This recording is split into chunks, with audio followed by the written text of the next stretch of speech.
Hi everyone, thanks for joining me for today's writing tip. I'm Staci Mauney. I'm the co-owner, editor, and writer for PrestigeProse.com. This video is the fourth and final video in my series about the different levels of editing.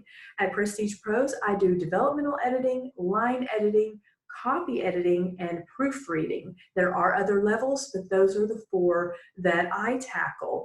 And I don't think you need to know all of the definitions of the levels of editing, but I do think it's important to know a little bit about each one so that you know the difference.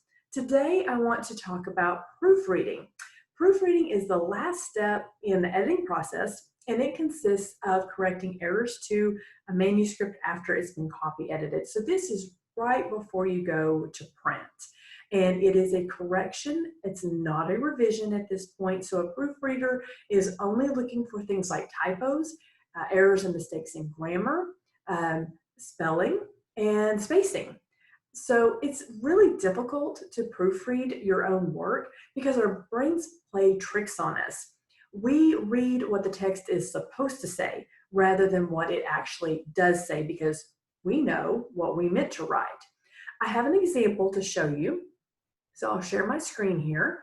And this is something that you may have seen floating around on social media. So you may already be familiar with this example, but if you're not, if you would take a moment and look at this and just try to find the error in this graphic. And if you see it right off the bat, then congratulations, great job.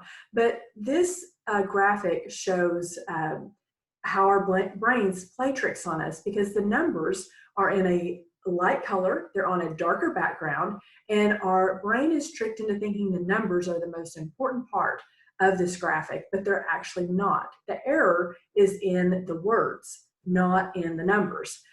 You'll see the word "the" repeated, and our brains just skip right over that when they see that in our own writing.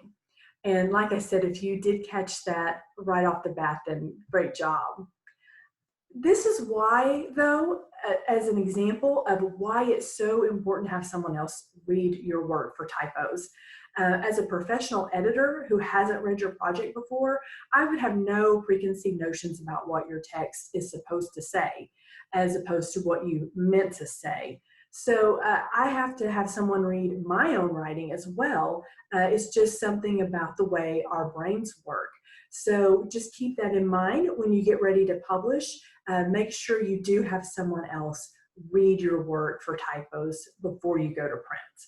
If this video was helpful for you, please click like below and subscribe for more great content. And thanks for watching. Happy writing.